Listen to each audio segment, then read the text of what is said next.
వీడు మహాసాన్ రాజేష్ అని వీడు తమిళ పెట్టాడు. నేను పొద్దునే చూశాను మీ గురించి. పివి సునీల్, ఆర్ఎస్ ప్రవీణ్ కుమార్లకు స్ట్రాంగ్ వార్నింగ్ అంటాడు. ఏమని? తప్పు చేసి పొలం కార్డు ఏంటి అని. ఈ పోరంపోకడు చెప్తా ఉన్నా నేను, వీడు నిజంగా ఈ జాతిలో పుట్టడమే తప్పిడు. వీడు చేస్తున్నట్టే వాళ్ళు కూడా వీళ్ళు కూడా అదే విధంగా నాకిస్తూ ఉన్నారు. అయినా కూడా వీడికి సిగ్గు ఎక్కువ లేకుండా ఇంకా వాళ్ళకి పడే ఏడుస్తూ ఉన్నాడు. ఏమన్నా అంటే తప్పు చేసి కులం కార్డు ఏంట్రా? అరే మహాసేన రాజేష్ పోరంపోకు నీకు చెప్తా ఉన్నారా, కులం కార్డు లేకుండా నీకు రిజర్వేషన్లో పి గన్నవరం సీట్ ఎలా కేటాయించారు? నీకు కులం లేకుండా నీ నిజాయితీ చూసి, నీ డబ్బు చూసి, నీ అందం చూసి ఇచ్చారా నీకేమన్నా అక్కడ ముందు? కులమేనా? ఆ కులం, నువ్వు ఉన్న కులం అది. ఆ కులాన్ని చూసే నీకు ఫస్ట్ సీట్ ఇచ్చారు. నీ కులం నచ్చక, నీ వ్యవస్థ నచ్చక, నీ బిహేవియర్ నచ్చక నీ సీట్ తీసేశారు పోరంబో. ఐపీఎస్ అధికారి అయినా నీకులాగా బ్లాక్మెయిల్ చేసి దుబాయ్కి అమ్మాయిలు నమ్మి అడిగి సంపాదించలేదురా.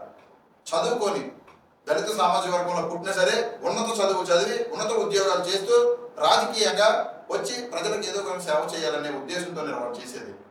నువ్వు కూడా అనే స్థాయికి వచ్చావురా.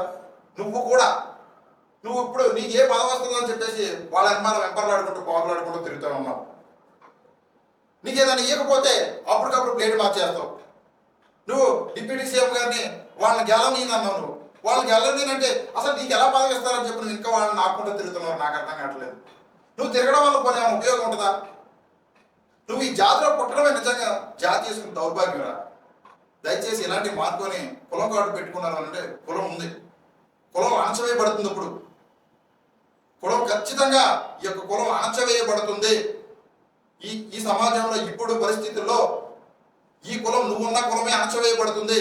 నువ్వు అది అర్థం చేసుకొని నువ్వు రాజకీయంగా నువ్వు ఎన్ని వెంపర్లైనా ఆడు, కానీ నీ కులానికి వచ్చినప్పుడు ఖచ్చితంగా కులానికి కొమ్ము కాయాలి. నువ్వు తప్పే చేయని ఒప్పే చేయని నీ జాతి బిడ్డ కాబట్టి నువ్వు కాపాడుకోవాల్సిన బాధ్యత ఉంది. కానీ నువ్వు వాళ్ళ మెప్పు పొందడానికి వాళ్ళు ఏదో పడేసే బిస్కెట్లు ఆశించి నువ్వు కులాన్ని దయచేసి అవహేళన చేసి మాట్లాడు.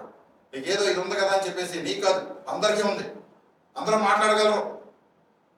ఇలాంటి పోరంపోకులు మాట్లాడకుండా రేపైనా సరే వచ్చే వాళ్ళకి సపోర్ట్గా ఉండి ఏదో కది ఈ డిజిటల్ మీడియాలో ముందుకు పోతున్నావు కదా అని చెప్పేసి నీ ఇష్టం వచ్చినట్టు మాట్లాడితే రేపటి రోజున నీకు ఆల్రెడీ స్టార్ట్ అయినట్టుంది. నీకు ఏ పదవి ఇవ్వాలని కూడా అర్థమవుతుంది. ఇలాంటివన్నీ కూడా దృష్టిలో పెట్టుకొని జాతిని కాపాడుకో.